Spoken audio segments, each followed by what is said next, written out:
I'm agreeing with you here, not disagreeing. Yeah. People worry way too much about RIR or RPE. Yeah. The only time I think it really matters is if you're actually trying to program for performance, if you're actually a performance athlete. But yeah, well, in like an off season or in a phase where you're trying to grow or like accumulate a higher threshold for like recovering from like metabolic stress, like you should just go.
So yeah, basically what I'm doing is I'm starting off with leg curls just to kind of pre-exhaust the hamstrings a bit.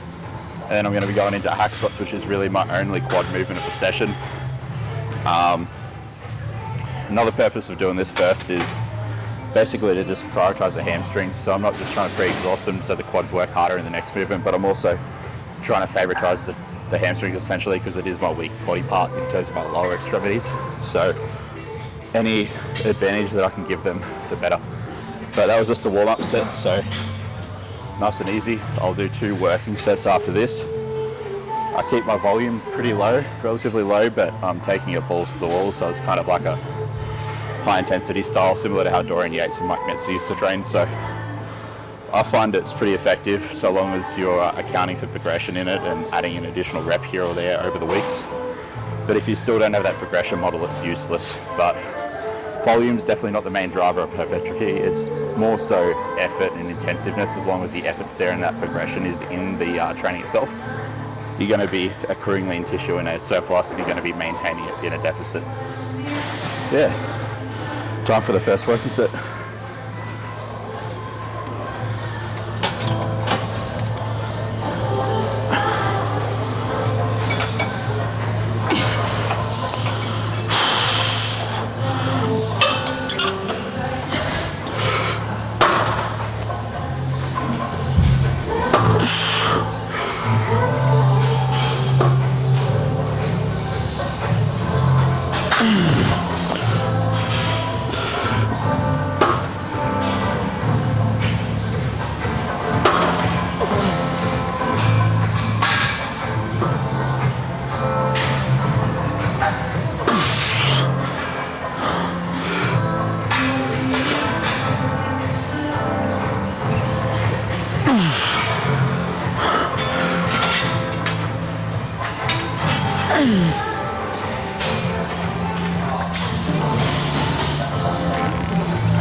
First set's always the hardest.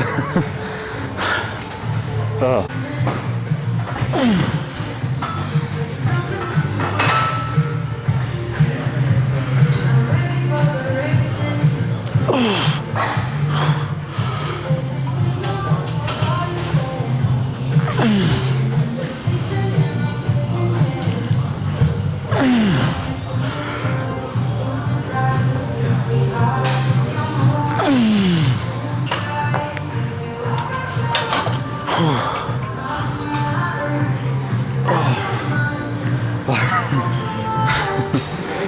Yeah, this is gonna be the hard bit. I hate hack squats. Yeah, bro. To a warm-up set.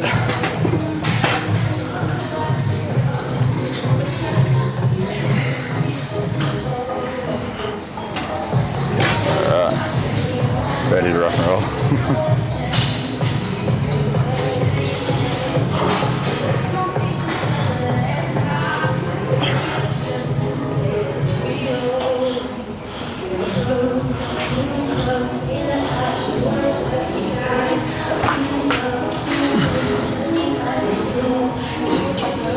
Damn it.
That is a bit harder on the next set. That was crazy. But it takes it out of me. Anything over like 10 reps on legs just kills me. When I get to that 15-20 threshold, it's just horrible. But that's where the gains are made. Yeah, 100%.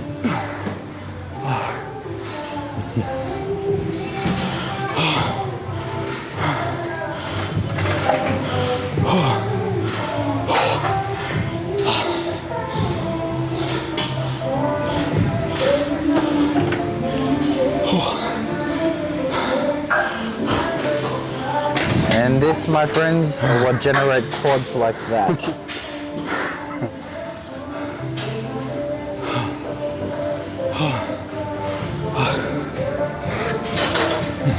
Bit of a rest. Yeah, bro.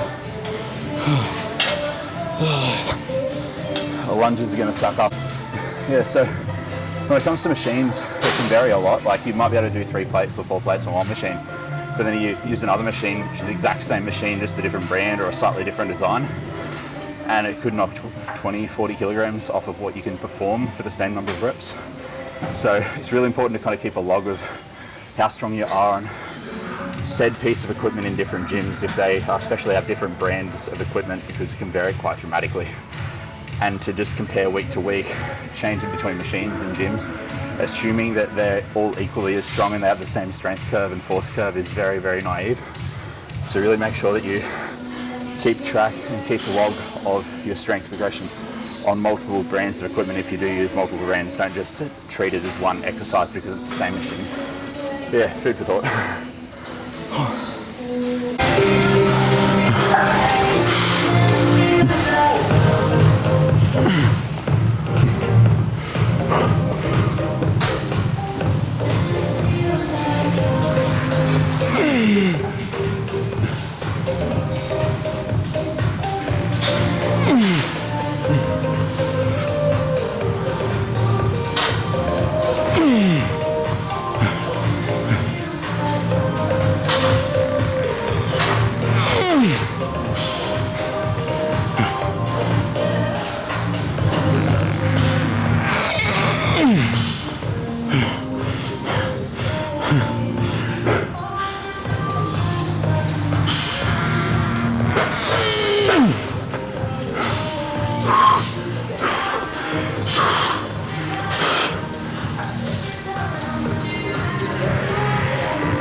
Right, it's over.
Oh, fuck.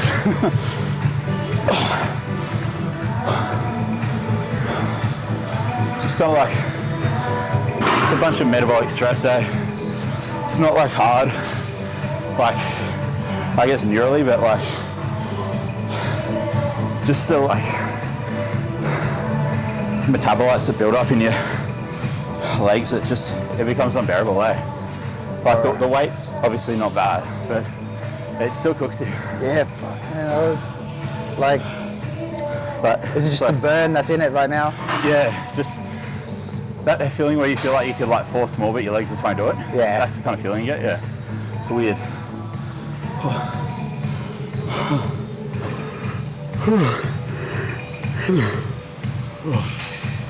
And then, so technically I want to do adductors. Yeah, adductors and calves, yeah. After the start, 2 sets of squeezing in on the machine and then 2 sets of calves. And that's it. pretty easy. Yeah. But you.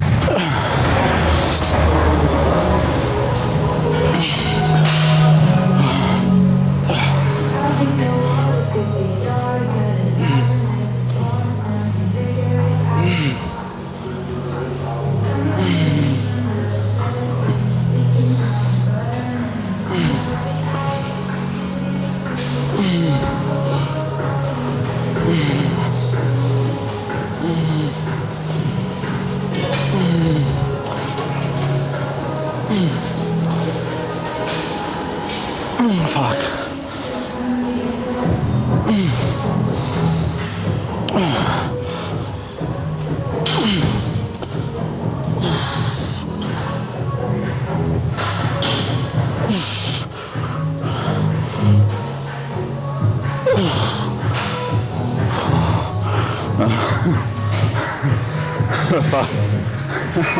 Definitely not going back. I could barely get those reps out. Far out.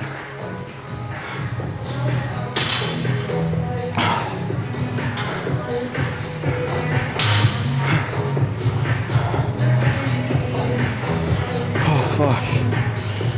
Man, yeah. It's just depressing that I had to lose size off my legs for bodybuilding.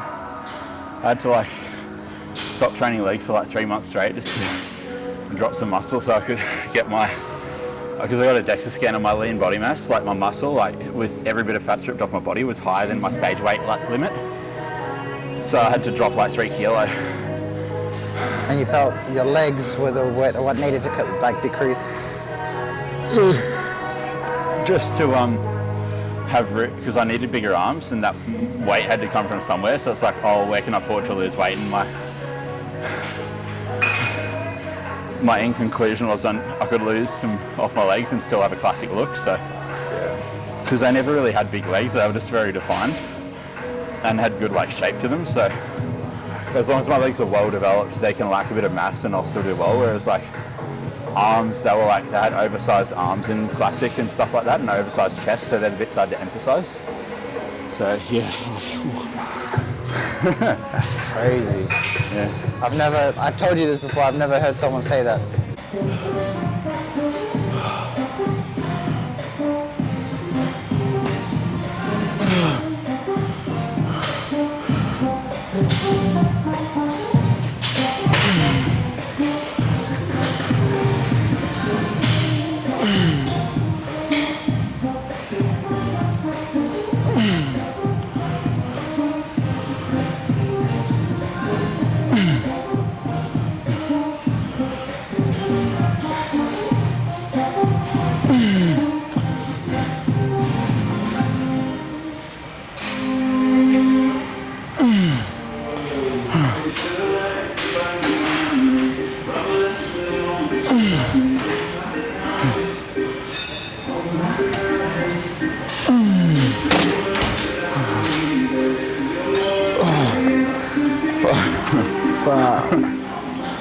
Yeah. That's crazy, bro. They just gas me, those. It's so hard. Bro, They're deceivingly hard, like. Yeah. Like, because obviously time under tension going slower and everything, it just fucking drains. Oh yeah, man. Like, it's just nuts. So, like, I don't get how it can be so hard, because it's such a simple movement, but it feels extraordinarily hard. But I think it's due to the fact that they get neglected a lot on other movements. So like when you isolate your adductors, they just, unless if you're really used to it, unless if you do this kind of exercise in every training block, it's really difficult to perform to a very high level on it. Like you need to, have this in for a few blocks to get good at it, in my opinion. I mean, if you do regular squats and regular deadlifts and stuff, the adductors still get a bit of a workout, but nothing like isolating them with like loaded adduction. Yeah. So if you want to thicken the thighs, this is the way to go. Okay. Yeah. Oh, look at those. I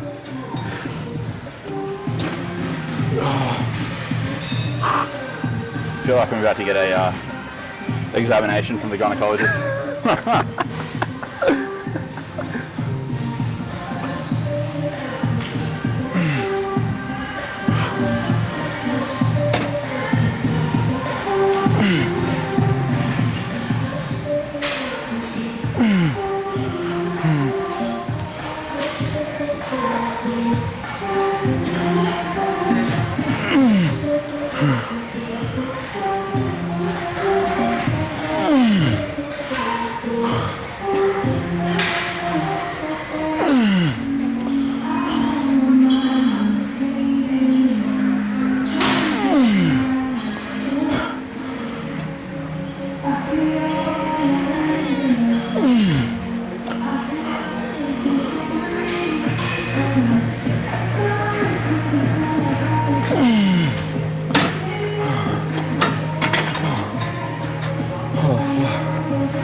Yeah.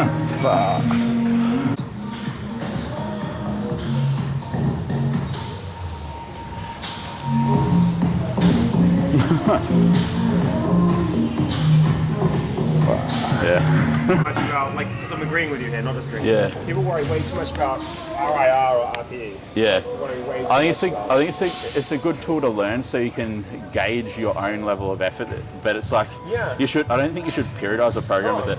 I think you should use it to rate your effort in a session, but always aim to get close to failure. Just like as long as the velocity of the last couple reps is slowing down at like an increasing rate, like you're probably going hard enough. 100%. The only time I think it really matters is if you're actually trying to program for performance, if you're actually a performance athlete. And Exactly, and tapering and stuff like that. And only for the lead up to the comp. Yeah. Like, otherwise, I don't care shit about it. Exactly, yeah. Well, in like an off season or in a phase where you're trying to grow or like accumulate a higher threshold for like recovering from like metabolic stress, like you should just go hard. Yeah, Like, yeah, exactly. I'd just be flogging it. And then just reactively having deloads as opposed to trying to proactively put them in at different spots. Yeah.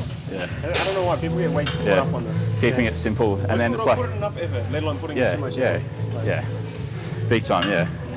There's like there are tools at the end of the day. It's like there's a time and a place to use every tool. So I just know when to use it, know when to not use it when it's like overkill. Like Yeah, bro, yeah, 100%. I agree, bro. Yeah. Oh wait, I need to put weight on this thing, don't I? That'll help. Did you actually get that whole conversation?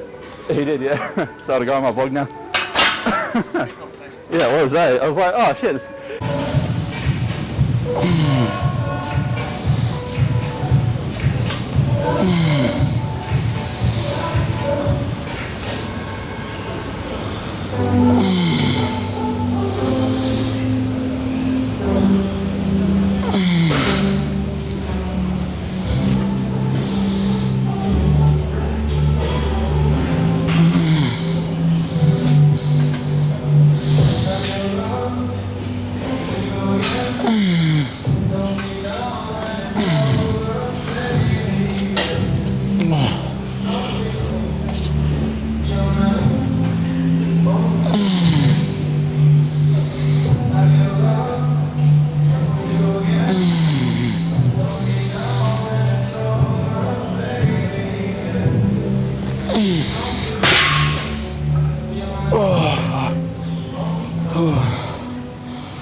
Man.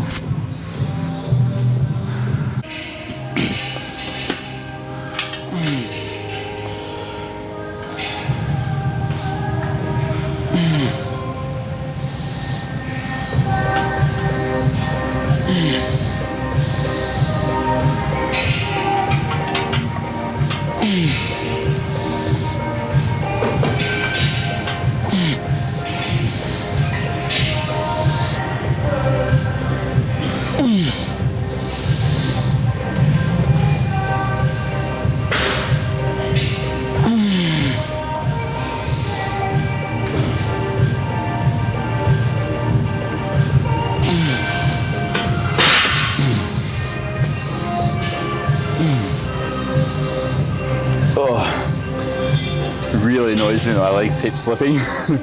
I'm calling it there for that one. I'd do a few extra reps, I reckon, if my feet didn't keep slipping, but it's just not worth it. Yeah. It's too hard to gauge whether you're getting close to failure or if it's just getting difficult to keep your feet on the platform. And then your focus switches from like the actual movement to just trying to keep your feet, and then that just takes a lot of more energy out of you. Yeah, exactly, 100%. It's not an ideal situation. And that, my friends, is a leg session.